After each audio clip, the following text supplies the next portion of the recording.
दोस्तों स्टडी 91 के YouTube channel में आप सभी का बहुत बहुत स्वागत है। दोस्तों आज आप सभी के समक्ष आरओ परीक्षा को ध्यान में रखते हुए पर्यायवाची के कुछ अच्छे सवालों को लेकर हाजिर हूं। और पर्यायवाची का सवाल तो हमें अटेंड करना ही पड़ेगा, ठीक है, क्योंकि 10 नंबर का सवाल है दोस्तों। 10 नंबर के सवाल के लिए हमें बहुत मेहनत करने की आवश्यकता है। तो आइए देखते हैं कि पर्यायवाची वाले चैप्टर में किस तरह के सवाल आपसे पूछे जा सकते हैं और उस चैप्टर में आपकी तैयारी कितनी बेहतर हो पाई है। इस तरह की सीरीज दोस्तों पहले भी आपको दी जा चुकी है और यहाँ पर इमेज के माध्यम से थोड़ा सा आपका ट्रैक्शन और ज्यादा बन जाता है और अच्छे से हम सीखने समझने का प्रयास करते हैं, ठीक है। क्योंकि दोस्तों ये हिंदी हमारे लिए बहुत इंपॉर्टेंट है। जो 60 नंबर का सवाल यहां पर आएगा उन 60 नंबर के लिए हमें बहुत मेहनत करने की आवश्यकता है और हर एक चैप्टर पर बराबर मेहनत करने की जरूरत है। तो 10-10 सवाल बहुत इंपॉर्टेंट है। उन 10 सवालों के लिए दोस्तों हमें पूरे एक पर्यायवाची को चार्ट लेना होगा, बढ़िया से पढ़ लेना होगा। आप अपने साथ एक कॉपी कलम लेके बैठिए और नोट करिए कि कितना पर्यायवाची आपको पहले से आता है। आज की क्लास में मैं पर्यायवाची सिर्फ पढ़ाऊंगा नहीं, आपको पर्यायवाची बनाना भी सिखाऊंगा कि आप पर्यायवाची का निर्माण खुद से कैसे कर सकते हैं, ठीक है।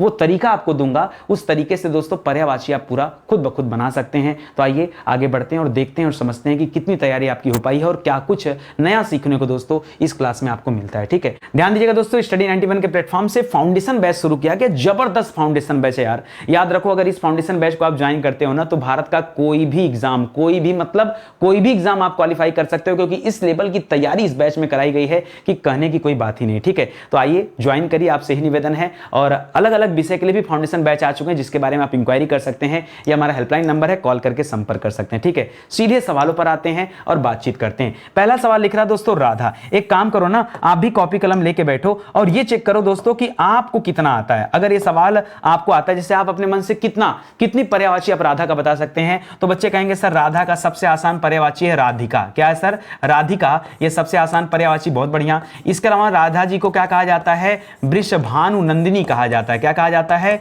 वृषभानु नंदिनी कहा जाता है, ठीक है। ये तो आपने पढ़ा होगा ना, वृषभानु नंदिनी किसे कहा जाता है दोस्तों? याद रखेंगे, ये राधा जी को कहा जाता है। और कुछ याद करिए, दिमाग पर जोर डालिए, ठीक है। किसे कहा जाता है? अच्छा, कुछ लोग समझेंगे राधा वल्लभ, नहीं, राधा वल्लभ मत करेगा। राधा और वल्लभ तो दोस्तों पति को कहा जाता है, तो कृष्ण हो जाएंगे राधा वल्लभ, ठीक है। जो आपको याद आ रहा है यहां पर और कर सकते हैं, यहां पर कीर्ति किशोरी कर सकते हैं। क्या कर सकते हैं दोस्तों? कीर्ति किशोरी। राधा जी को क्या कहा जाता है? कीर्ति किशोरी भी कहा जाता है। और बताइए, और दिमाग पर जोर डालिए कि और किस किस नाम से दोस्तों राधा जी को जानते हैं। तो आइए बात करते हैं दोस्तों, जो आप समझ रहे थे राधा वल्लभ, वहां नहीं करके वृषभानु नंदिनी की तरह कर सकते हैं वृषभानुजा। क्या कर सकते हैं दोस्तों? वृषभानुजा। देखिए वृषभानु इनके पिता थे और जा जो शब्द लगता है दोस्तों ये पुत्री के लिए लगता है। जा लग गया, सुता लग गया, जैसे वृषभानु सुता कर सकते हैं। वृषभानुजा मतलब आत्मजा हो गया, आत्मजा पुत्री को कहा जाता है। नंदिनी भी दोस्तों किसे कहा जाता है? पुत्री को कहा जाता है, ठीक है। इसी तरह से और क्या कर सकते हैं दोस्तों, इनको क्योंकि ब्रज में रहती थी इसलिए इन्हें क्या कहा जाता था? ब्रज रानी भी कहा जाता था। क्या कहा जाता था? ब्रज रानी। कुछ आसान पर्यायवाची भी होते हैं, लेकिन आसान की बात हम नहीं करेंगे। हम केवल दोस्तों जो टफ से टफ होगा ना, हम उसकी चर्चा करेंगे, ठीक है। आइए, कृष्ण पे हम बहुत चर्चा कर चुके हैं, बलराम के बारे में चर्चा करते हैं दोस्तों। बलराम क्योंकि हल को धारण करते थे, हल इनका औजार था, तो हलायुध कहते थे। क्या कहते थे दोस्तों? हलायुध। अच्छा, हलायुध मतलब क्या होता है? हल धन आयुध। आयुध किसे कहते हैं दोस्तों? आयुध अस्त्र शस्त्र को कहा जाता है। तो हल इनका क्या था दोस्तों? शस्त्र था, इसीलिए इन्हें क्या कहते हैं? हलायुध कहते हैं। ये दोस्तों कृष्ण के बड़े भाई थे और कृष्ण को देखिए अच्युत कहा जाता है। तो इसी तरह अच्युत धन अग्रज बराबर क्या हो जाता है?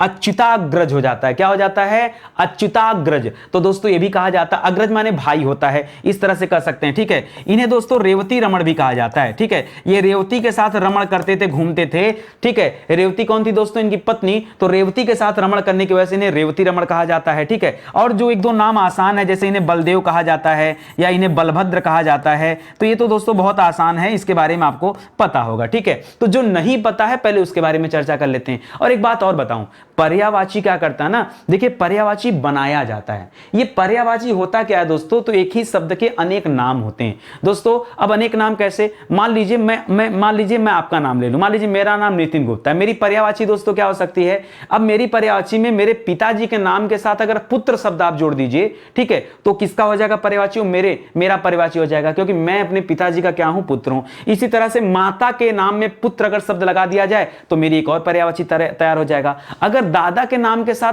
पौत्र जोड़ दिया जाए है तो भी मेरी पर्यायवाची तैयार हो जाएगी। मेरे भाई के साथ अगर भाई के नाम के साथ अग्रज शब्द जोड़ दिया जाए तो भी मेरा नाम आ जाएगा। बहन के साथ दोस्तों क्या हो जाएगा, अगर भाई का शब्द जोड़ दिया जाए तो दोस्तों उससे भी मेरा नाम आ जाएगा। मेरे पुत्र के नाम के साथ अगर पिता शब्द जोड़ दिया जाए तो भी मेरी पर्यायवाची बन सकती है।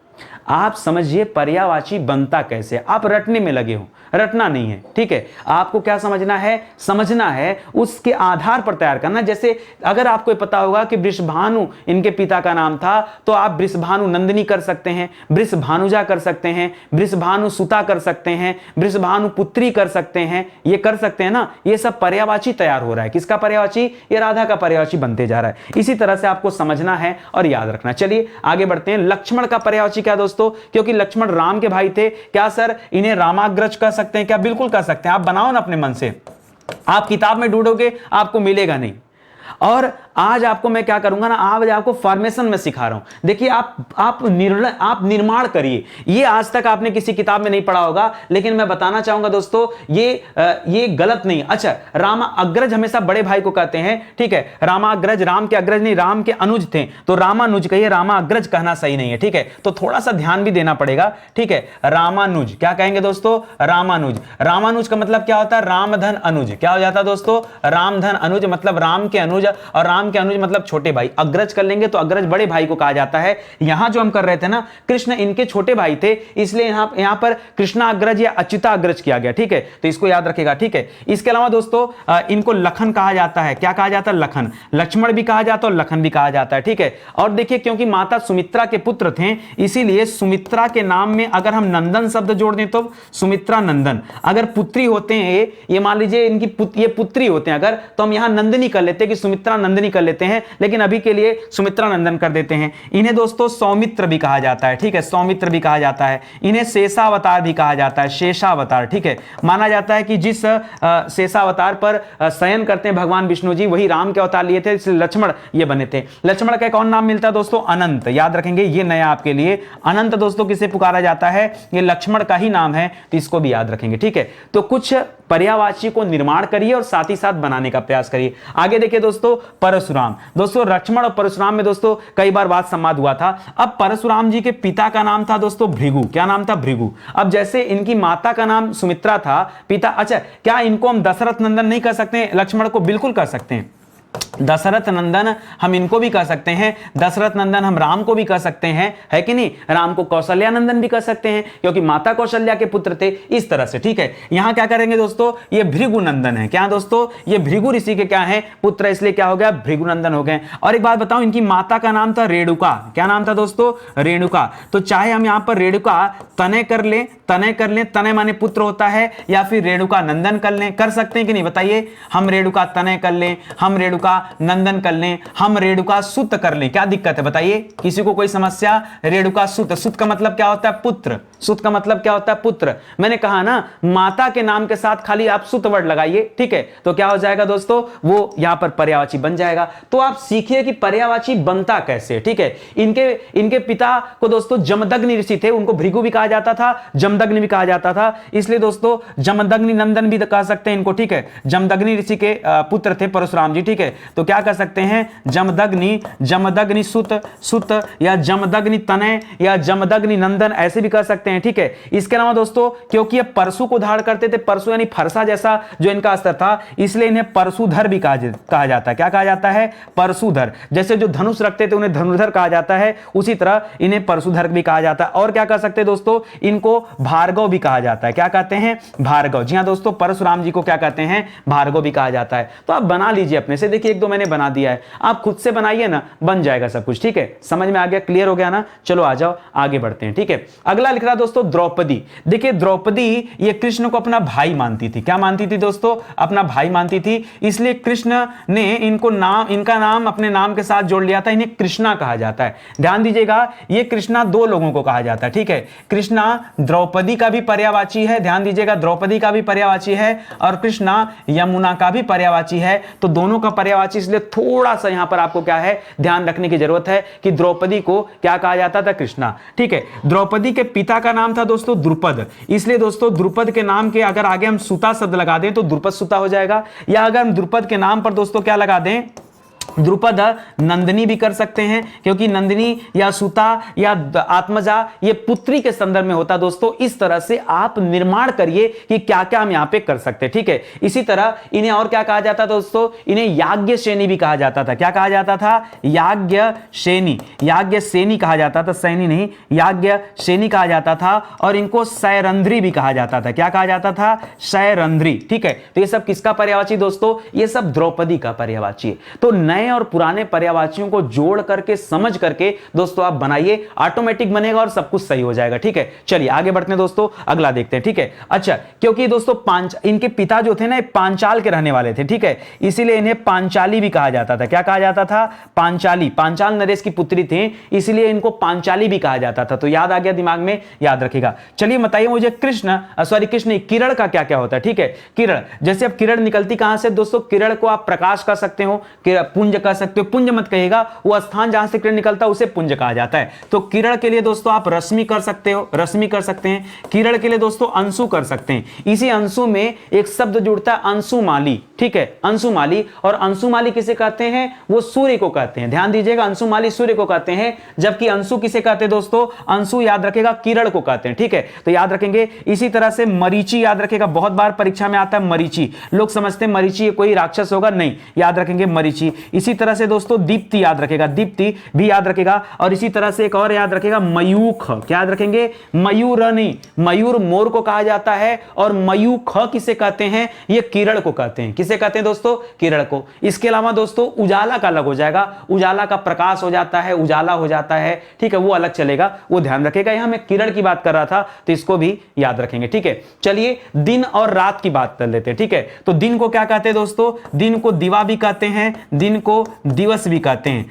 दिन को वार भी कहते हैं, और दिन को वार भी कहते हैं, और दिन को अहन भी कहते हैं। क्या कहते हैं दोस्तों, अहन। अहन माने क्या होता है दोस्तों, दिन होता है, ठीक है। वार हो गया, दिवस हो गया, दिवा हो गया, अहन हो गया, और क्या कहते हैं, वासर भी कहते हैं, ठीक है, वासर। ये सब दोस्तों दिन के पर्यायवाची हैं। किसके पर्यायवाची दोस्तों, ये सब दिन यानी डे जो आप कहते हैं दोस्तों, ये दिन के पर्यायवाची होते हैं। इसी तरह से रात का पर्यायवाची क्या होता है दोस्तों, ये समझिएगा। रात का क्या होता है, तो रात का पर्यायवाची होता है सरवरी। क्या होता है दोस्तों, रात को सरवरी कहते हैं, रात को विभावरी कहते हैं। देखिए तारों भरी रात को दोस्तों विभारी कहा जाता है, ठीक है, तो ये भी कहते हैं। रात को दोस्तों तमिश्रा भी कहते हैं, तमिश्रा, ऐसे स लिखेगा, ऐसे र लगाएगा, ये तमिश्रा भी कहते हैं। रात को त्रियामा भी कहते हैं। क्या कहते हैं दोस्तों, त्रियामा भी कहते हैं रात को, ठीक है। इसी तरह से रात को यामिनी भी कहते हैं। क्या कहते हैं, यामिनी। ये सब याद रखेंगे। और कुछ नए पढ़ते हैं ना, है कि नहीं, एकदम रटा रटाया नहीं, तो नया नया भी दोस्तों चीजें सीखनी है, इनको याद रखेगा। सरवरी, विभावरी, तमिश्रा,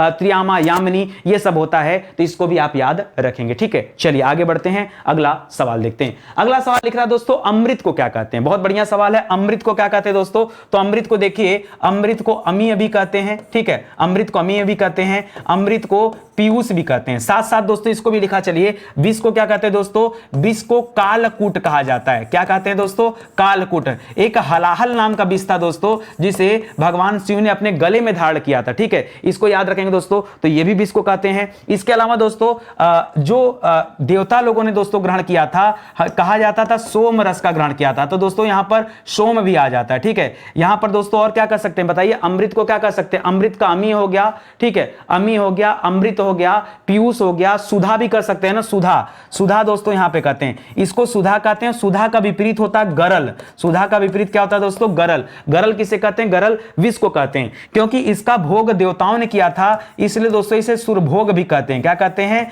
सुरभोग भी कहते हैं, ठीक है, क्योंकि इसका भोग किसने किया था, देवताओं ने। उसी तरह से विष में क्या कर सकते हैं दोस्तों, तो विष को माहुर भी कहते हैं। क्या कहते हैं, माहुर, या विष को जहर भी कहते हैं। क्या कहते हैं, जहर। तो ये सारे तथ्य आप याद रखेंगे कि क्या विष का पर्यायवाची है और क्या अमृत का पर्यायवाची है, ये परीक्षा में बार बार पूछा जाता है। आज की क्लास देखिए और पीछे जो मैंने पर्यायवाची के क्लास दिए हैं उनको देख करके आप किताब खोलिए और हल करना शुरू करिए। आपको ऐसा महसूस होगा सर कि ज्यादा से ज्यादा सवाल ना ये हमें पढ़ाया गया है हमारी क्लास में, ठीक है। आइए और आगे बढ़ते हैं। समुद्र का पर्यायवाची दोस्तों क्या होता है, समुद्र का, तो देखिए समुद्र को रत्नाकर कहते हैं। क्या कहते हैं दोस्तों, रत्नाकर। समुद्र को दोस्तों अरड़व कहते हैं, ठीक है, ठीक है। अब देखिए अगर हम वही लिखें कि समुद्र को सागर कहते हैं, अरे तो बच्चा बच्चा जानता है कि समुद्र को सागर कहते हैं, समुद्र को कहते हैं, कुछ नया पढ़िए ना। रत्नाकर हो गया, अर्णव हो गया। समुद्र को दोस्तों नदीस भी कहते हैं, नदीस। नदीस क्यों कहते हैं? तो नदी धन ईस, नदी धन ईस, जो नदी का ईस है मतलब सारी नदियां जाकर कहां मिलती हैं? याद रखेंगे समुद्र में मिलती हैं, इसलिए समुद्र को नदीस भी कहते हैं। और समुद्र की पर्यायवाची बनाने के लिए दोस्तों जल की पर्यायवाची में आप अगर धी शब्द जोड़ दीजिए या निधि शब्द जोड़ दीजिए तो क्या बन जाएगा दोस्तों? समुद्र की पर्यायवाची बन जाएगा। निधि मतलब भंडार, जैसे जल निधि। अब जल को तोय भी कहते हैं तो तोय निधि, जल को नीर भी कहते हैं तो नीर निधि, या फिर निधि लिखिए या फिर खाली धी भी लिखेंगे तो भी काम चल जाएगा। ठीक है, तो याद रखेंगे इस तरह से बन गया। इसके अलावा दोस्तों और क्या कहते हैं? जैसे जल को अब कहते हैं, ठीक है, अब्द, अब कहते हैं, खाली अब, ये होता है जल। ठीक है, अब इसी में दोस्तों अगर धी कर दिया तो क्या बन गया दोस्तों? अवधि बन गया। और अवधि दोस्तों किसका बन जाएगा? याद रखेगा वो भी समुद्र का पर्यायवाची बन जाएगा। तो जल के जितने भी पर्यायवाची हैं आप उसमें धी शब्द जोड़िए या निधि शब्द जोड़िए, निश्चित रूप से दोस्तों इस समुद्र का पर्यायवाची बनेगा। एक नया पर्यायवाची मैं आपको दे रहा हूं, लिखिएगा अकुपाद। क्या लिखिएगा दोस्तों? अकुपाद। अकुपाद किसे कहते हैं दोस्तों? यह भी समुद्र का पर्यायवाची है। तो कुछ नया भी सीखे, ठीक है, साथ ही साथ नया पुराना हर तरह की चीज सीखे। ठीक है, समुद्र की बात आ गई दोस्तों तो नदी की बात भी कर लेते हैं। नदी का क्या हो जाता है? नदी का सबसे खतरनाक पर्यायवाची बताऊं? कूलंकषा। याद रखेगा नदी को क्या कहते हैं दोस्तों? कूलंकषा। बहुत बढ़िया पर्यायवाची परीक्षा में आता है। ठीक है, और भी लिख लीजिए, नदी को दोस्तों पयस्विनी भी कहते हैं। क्या कहते हैं? पयस्विनी भी कहते हैं। नदी को दोस्तों सिंधुगामिनी भी कहते हैं। क्या कहते हैं? सिंधुगामिनी भी कहते हैं। ठीक है, नदी का सब पर्यायवाची बता रहा हूं। इसी तरह से नदी को अपगा भी कहते हैं, अपगा, याद रखेगा अपगा। इसी तरह से नदी को तरंगिणी भी कहते हैं। ठीक है, अब नदी को सरिता कहते हैं। सब कहोगे तो सब छोटा छोटा पर्यायवाची है, रटा रटा है। ठीक है, तो याद रखेगा ये अपगा पढ़िए। नदी को निम्नगा भी कहते हैं। क्या कहते हैं दोस्तों? अपगा हो गया, निम्नगा हो गया, ठीक है, पयस्विनी हो गया, सिंधुगामिनी हो गया, ठीक है, कूलंकषा हो गया। ये सब नदी के क्या है दोस्तों? पर्यायवाची हैं। तो याद रखिए सब। ठीक है, आ गई बात समझ में? चलिए आगे बढ़ते हैं। ध्यान दीजिएगा दोस्तों, अगला पर्यायवाची किसका है? गंगा का। बहुत बढ़िया दोस्तों, गंगा का। गंगा को दोस्तों देवताओं की नदी कहा जाता है, इसलिए इसे सूर नदी भी कहा जाता है। पीछे हमने पढ़ा था सूरभोग। क्या पढ़ा था दोस्तों? सूरभोग, यानी देवताओं ने किसका भोग किया था दोस्तों? अमृत का भोग किया था, इसलिए इसे सूरभोग कहा जाता है। ठीक है, इसे सूर नदी भी कहा जाता है देवताओं की नदी होने की वजह से। इसके अलावा दोस्तों इसको जाह्नवी भी कहा जाता है। क्या कहा जाता है? जाह्नवी भी कहा जाता है। गंगा नदी को जाह्नवी के नाम से भी जानते हैं। गंगा नदी को दोस्तों भागीरथी के नाम से भी जानते हैं। किसके नाम से? भागीरथी के नाम से जानते हैं। गंगा नदी को देखिए जिस तरह से पीछे पढ़ा अपगा, अपगा या निम्नगा, ये किसे कहते हैं दोस्तों? नदी को कहते हैं। वैसे ही दोस्तों गंगा नदी की बात करेंगे तो थोड़ा सा अलग हो जाएगा यहां पर, नहीं, अपगा निम्नगा एक दिमाग में आया, तुरंत चला गया दिमाग से। चलिए कोई बात नहीं, बहुत सारे हैं। और गंगा को दोस्तों विष्णुपदी भी कहते हैं। क्या कहते हैं दोस्तों? गंगा को जाह्नवी, गंगा को अच्छा, कुछ बच्चे यहां कंफ्यूज होते हैं, भार्गवी लिखते हैं। याद रखिएगा भार्गवी मत करिएगा। भार्गवी दोस्तों पार्वती जी के पर्यायवाची में यूज होता है। भार्गवी यहां पर गंगा के पर्यायवाची में आपको नहीं लिखना है, इसका आप ध्यान दीजिएगा। ठीक है, तो इसको लिखिएगा। हाँ, याद आ गया, निम्नगा, देवपगा, देवपगा, याद रखेगा देवपगा। ठीक है, निम्नगा और अपगा किसे कहते हैं? तो फिर से लिख दे रहा हूं दोस्तों, निम्नगा और अपगा किसे कहते हैं? अगर आपको ध्यान हो तो पीछे आपको पढ़ाया मैंने, निम्नगा पढ़ाया और अपगा पढ़ाया। ये किसे कहते हैं? ये नदी को कहते हैं। लेकिन अगर यहीं देवपगा लिख दिया, क्या लिख दिया दोस्तों? देवपगा, तो देवपगा किसे कहते हैं दोस्तों? ये गंगा को कहते हैं। ये आप ध्यान में रख लीजिएगा। ठीक है, ये आप ध्यान में दीजिएगा, नहीं तो यहां पर गा से गा में मिलाकर गलती हो जाएगी आपसे, ये संभालिएगा आप। ठीक है, आगे देखिए दोस्तों, यमुना का पर्यायवाची दे रहा है। किसका दे रहा है? यमुना का। यमुना का क्या हो जाता है दोस्तों? यमुना को सूर्य की पुत्री कहा जाता है। तो चाहे आप इसे सूर्य पुत्री कहिए, चाहे आप इसे सूर्य तनया कहिए, सूर्य तनया कहिए, कुछ भी कहिए, आप अपने मन से खूब बना सकते हैं। आप कहेंगे सर सूर्य को भानु कहते हैं, तो भानु में सर जा लगा दिया, भानुजा कर लिया, कर लीजिए भानुजा। सर तब इसका मतलब हम इनको भानु तनया भी कह सकते हैं। क्या कह सकते हैं? भानु तनया। इस तरह से आप जितना बना सकते हैं बनाइए। मैं क्या कर रहा हूं, सूर्य के साथ पुत्री शब्द जोड़ करके आप जितना निर्माण कर सकते हैं करिए। पीछे दोस्तों मैंने एक आपको और बताया था, कृष्णा बताया था। कृष्णा इनको भी कहा जाता है और कृष्णा द्रौपदी को भी कहा जाता है, ये आप याद रखिएगा। सूर्य को देखिए अर्क कहते हैं। अगर आपको पता हो तो सूर्य को क्या कहते हैं? अर्क। और इसी अर्क में अगर जा शब्द जोड़ दिया तो अर्कजा हो गया, या भानुजा लिखी दिया हूं दोस्तों। अब देखिए भानुजा लिखी दिया हूं, अर्कजा हो गया, भानुका हो गया, कृष्णा हो गया, सूर्यपुत्री हो गया, सूर्य तनया हो गया, भानु तनया हो गया, ये सब हो गया। और क्या कर सकते हैं दोस्तों बताइए? अब नाम अलग अलग वाला बना लेते हैं, क्या दिक्कत है, सूर्य पे ज्यादा सोचने की जरूरत कौन सी है। कालिंदी कर सकते हैं, इनकी पर्यायवाची क्या है, कालिंदी है। इनकी पर्यायवाची दोस्तों कालगंगा है, क्या है दोस्तों, कालगंगा, कालिंदी, ठीक है। ये सब किसका पर्यायवाची, यमुना की पर्यायवाची। प्लस मैंने कहा ना कि सूर्य के जितने भी पर्यायवाची हैं आप उसमें पुत्री का पर्यायवाची जोड़िए, ऑटोमेटिक जितने शब्द बनेंगे वो सब शब्द क्या हो जाएंगे दोस्तों, यमुना के पर्यायवाची माने जाएंगे, ऑटोमेटिक यमुना के पर्यायवाची होते हैं। तो जरा ध्यान दीजिएगा, ठीक है। चलिए आगे बढ़ते हैं दोस्तों, और ध्यान दीजिएगा स्टडी 91 के प्लेटफॉर्म से कई सारी किताबें लॉन्च की गई हैं, तो मुझे लगता है कम से कम आपके पास अपनी हिंदी का किताब होना चाहिए, क्योंकि इस अपनी हिंदी की किताब में दोस्तों मिलता आपको 5000 सवाल और मिलता आपको दोस्तों 36 चैप्टर, और मुझे लगता है आपके लिए बहुत ज्यादा हेल्पफुल होगा। अगर आप इसे ज्वाइन करेंगे, इसे प्राप्त करते हैं, तो अच्छी प्रैक्टिस आपकी बन सकती है, बढ़िया से आप चीजों को तैयार भी कर सकते हैं, ठीक है। चलिए आगे बढ़ते हैं, अगला देखते हैं, ठीक है। अगला लिख रहा है दोस्तों पत्थर, एक तरफ पत्थर मैंने रखा है, दूसरे तरफ पर्वत मैंने रखा है, दोनों का आपको बताना है, ठीक है। तो पत्थर का बड़ा आसान है, जो आप लोग जानते हैं, पाहन जानते होंगे, एक दोस्तों प्रस्तर जानते होंगे, पाहन जानते होंगे, पत्थर जानते होंगे, ठीक है। और बताइए और क्या जानते हैं पत्थर का, ठीक है। पत्थर का प्रस्तर हो गया, पाहन हो गया, ठीक है। पाषाण भी कहा जाता है, पाषाण काल ये पत्थरों से संबंधित है तो इसको पाषाण भी कहा जाता है। क्या कहते हैं दोस्तों, पाषाण भी कहा जाता है, ठीक है। देखिए कुछ बच्चे स्फटिक इसका करते हैं, क्या करते हैं दोस्तों, स्फटिक।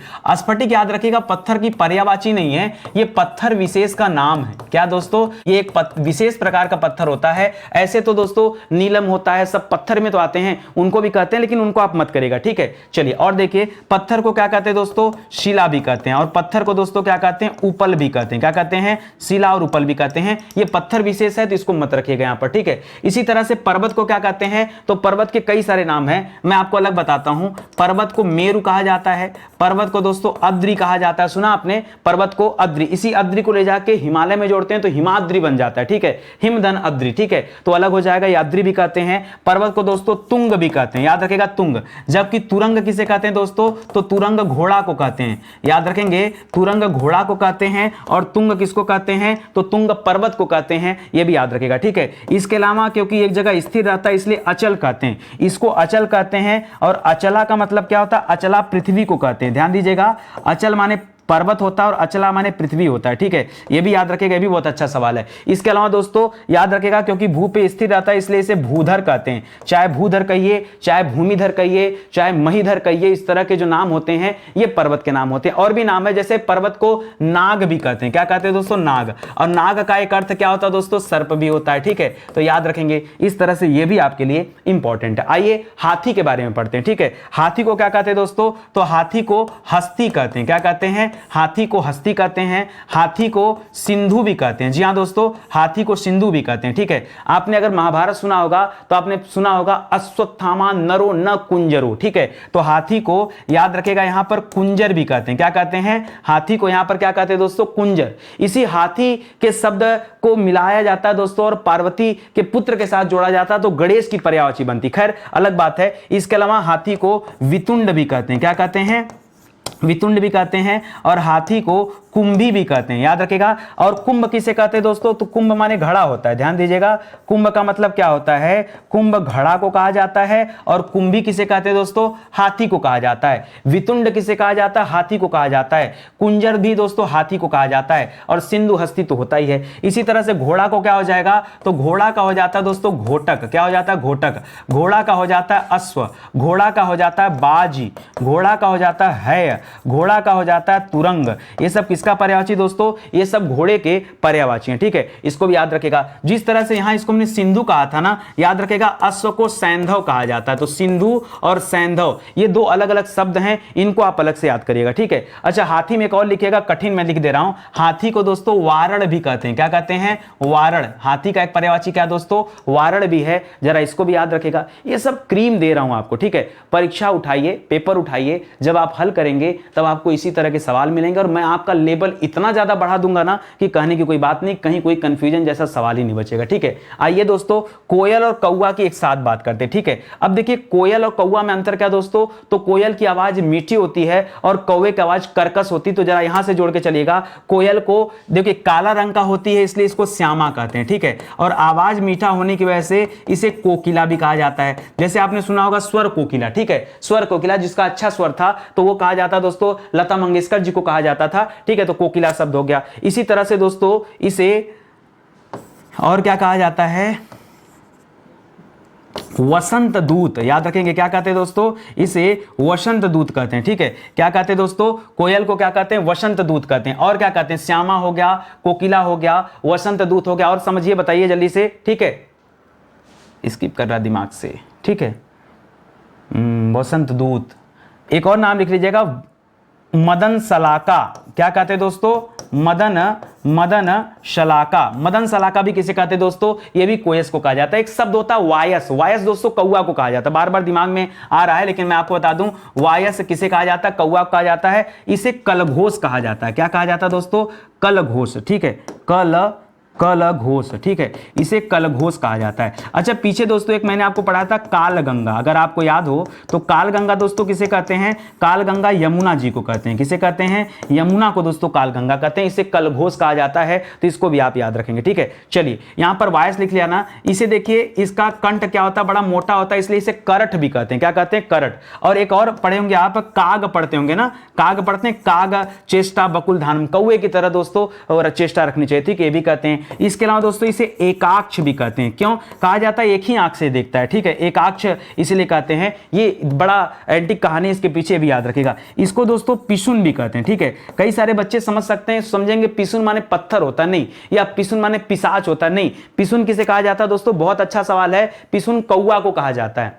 पिसुन किसे कहते हैं, पिसुन कौवे की पर्यायवाची है, तो इसको भी याद रखेंगे। ठीक है, और आगे बढ़िए। अगला लिख रहा दोस्तों मुर्गा। मुर्गा का पर्यायवाची क्या किया जाए भैया, चलो बताओ जल्दी से। मुर्गा। सर आज पर्यायवाची थोड़ा सा डिफिकल्ट नहीं लग रहा है, हाँ तो डिफिकल्ट है तो कोई बात नहीं, तैयारी करेंगे। ठीक है, मुर्गा। आप जानते होंगे भारत में मुर्गे से संबंधित एक उद्योग भी चलता है, जिसको पशुपालन के अंतर्गत दोस्तों रखा जाता है। जैसे मत्स्य पालन होता है, वैसे आपने पढ़ा होगा कुक्कुट पालन। क्या पढ़ा होगा दोस्तों, कुक्कुट पालन। तो दोस्तों कुक्कुट जो शब्द होता है, ये क्या शब्द होता है दोस्तों, ये मुर्गे की पर्यायवाची है। इसके अलावा दोस्तों मुर्गे पे के ऊपर जो आप देख पा रहे होंगे, एक किंग जैसा दोस्तों एक मुकुट बना है, इसकी वजह से इसे क्या कहते हैं, इसे अरुण शिखा कहते हैं। क्या कहते हैं दोस्तों, अरुण शिखा। वैसे शिखा शब्द दोस्तों किसे कहते हैं, व्यक्ति की जो शिखा होती है ये उसकी चुरकी होती है, उसी तरह से इसकी शिखा क्या दोस्तों, इसको अरुण शिखा कहा जाता है, तो ये भी याद रखेगा। या फिर यहां पर एक और शब्द आता है ताम्रचूड़। क्या आता है दोस्तों, ताम्रचूड़। किसे कहते हैं दोस्तों, ये बहुत अच्छा पर्यायवाची बता रहा हूं,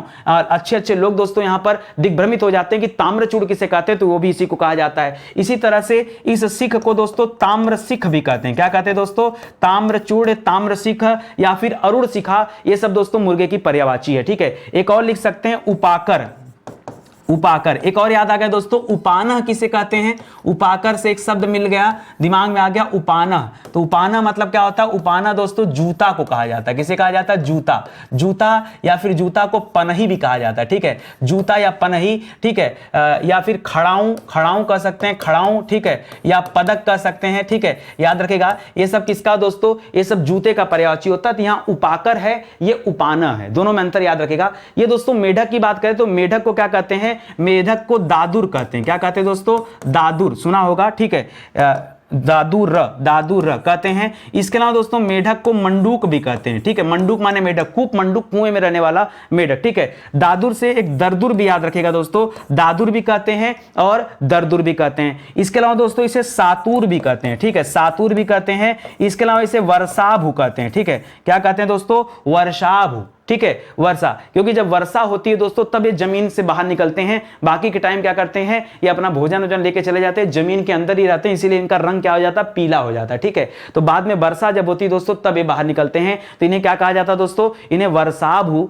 भी कहा जाता है, यह भी याद रखेंगे। ठीक है, आगे लिख रहा दोस्तों सोना। सोना को क्या कहते हैं, तो बहुत आसान है कि सोना को हम स्वर्ण कह लें। ठीक है, लेकिन उतने से काम नहीं चलेगा। सोना को दोस्तों हिरण्य भी कहा जाता है, हिरण्य। ठीक है, सोना को जात रूप भी कहा जाता है। क्या कहा जाता है, जात रूप भी कहा जाता है। सोना को हिरण्य, सोना को हेम भी कहा जाता है। ठीक है, सोना को कनक भी कहा जाता है। सब सोना का दोस्तों पर्यायवाची है। कनक, कनक तय सौगुनी, वो सुना होगा, हेम सुना होगा, जात रूप, हिरण्य, और क्या हो जाएगा दोस्तों, स्वर्ण। ये सभी दोस्तों किसके पर्यायवाची हैं, सोना के पर्यायवाची हैं। एक और आप याद रख सकते हैं, कनक से, कनक के अलावा कंचन भी कहा जाता है। सोना को क्या कहते हैं, कनक भी कहते हैं, और सोना को कंचन भी कहते हैं। ठीक है, चलिए आगे बढ़ते हैं।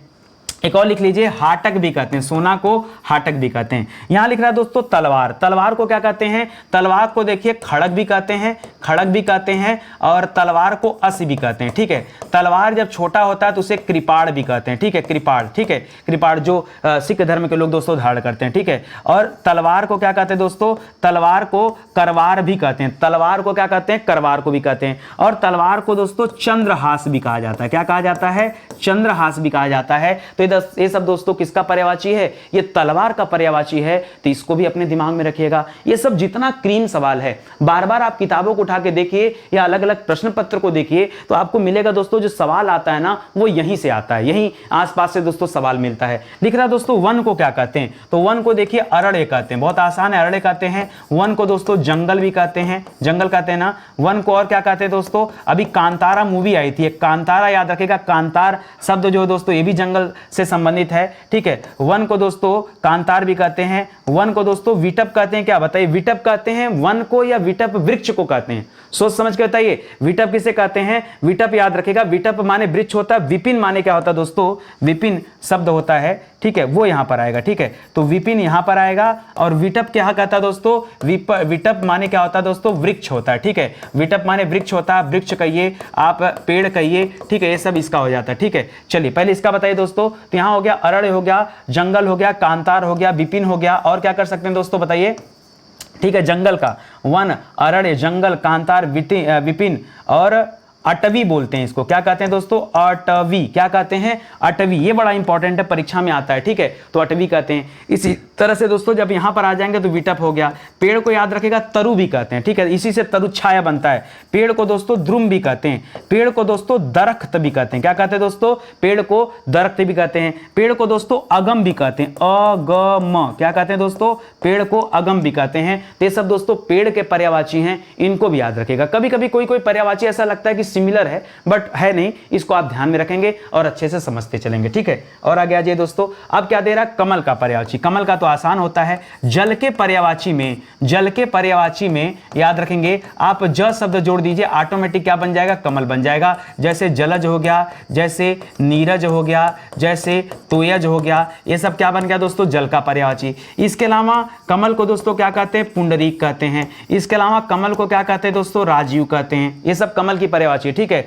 कमल को और क्या कहते हैं, राजीव कहते हैं, पुंडरीक कहते हैं, और क्या कह सकते हैं दोस्तों बताइए, कमल को शतदल भी कहा जाता है, क्या कहते हैं दोस्तों, शतदल भी कहा जाता है, ठीक है। और कमल को क्या कहते हैं, पद्म कहा जाता है। तो इस तरह से कई सारे नाम हैं। कमल को अरविंद भी कहते हैं, क्या कहते हैं, अरविंद, ठीक है। तो ये सब याद रखेंगे, ये अच्छा सवाल है। चलिए सेना की बात कर लेते हैं दोस्तों, सेना को क्या कहते हैं, तो सेना का सबसे प्रसिद्ध पर्यायवाची एक कटक, एक कटक है, एक अनिकिनी है, ठीक है। सेना को अनिकिनी भी कहते हैं, सेना को चमू भी कहते हैं, सेना को लश्कर भी कहते हैं, सेना को वाहिनी भी कहते हैं, वाहिनी, जी हाँ दोस्तों ये सुना होगा, ठीक है, वाहिनी। तो ये सब दोस्तों किसके पर्यायवाची हैं, ये सब सेना का पर्यायवाची, किसका है, सेना का पर्यायवाची। तीन तथ्यों को भी याद रखेंगे। समझ में आ रहा है या फिर ऐसे ऐसे चल रहा है, ठीक है। देखिए मैंने आपसे कहा ना, कॉपी कलम लीजिए, आपको कितना आता है लिखने का प्रयास कीजिए, थोड़ा सा कठिन, आसान, हर तरह के सवालों पर हम चर्चा करेंगे और मिलेगा, ठीक है। अभी हम 5-5 की प्रैक्टिस करा रहे हैं, धीरे धीरे प्रैक्टिस हो जाएगी तो आप 10-10 की प्रैक्टिस भी कर सकते हैं, ठीक है। तो चलिए आज का सेशन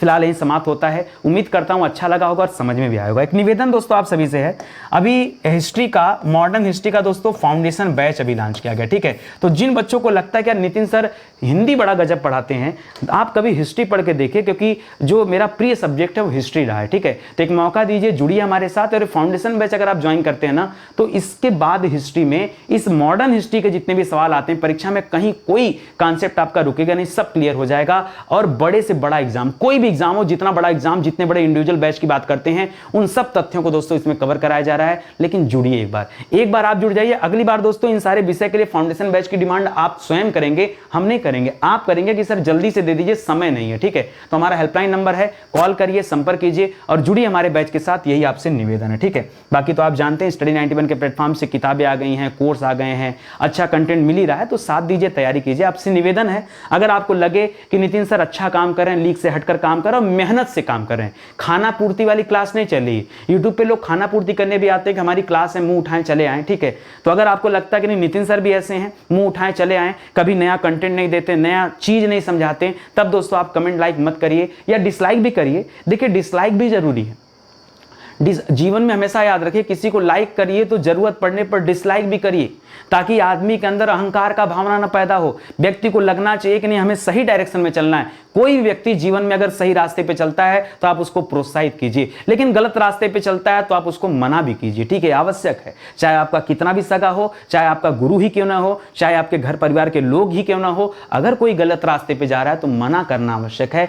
अंधभक्ति नहीं करनी, हमें किसी की अंधभक्ति नहीं करनी है, हमें नितिन सर की भी अंधभक्ति नहीं करनी है। ठीक है, तो दोस्तों करना क्या है, करना यह है कि जो बेहतर है उसको आप प्रमोट करिए। और अगर आपको लगे दिल से कि स्टडी 91 आपको अच्छा दे रहा है या नितिन सर की क्लास में हमें कुछ नया सीखने समझने को मिल रहा है, तो निवेदन हाथ जोड़कर है कि आप लाइक करिए, कमेंट करिए, शेयर करिए, लोगों को बताइए, ताकि ज्यादा से ज्यादा बच्चे आकर इस चैनल से जुड़े। ये चैनल आपका है और आपके सहयोग से यहां तक पहुंचा है। ठीक है, तो चलिए आज का सेशन ही समाप्त होता है। मिलते हैं दोस्तों अगले लेक्चर में, तब तक के लिए बहुत बहुत धन्यवाद आपका। जय हिंद, जय Bharat. Thank you so much.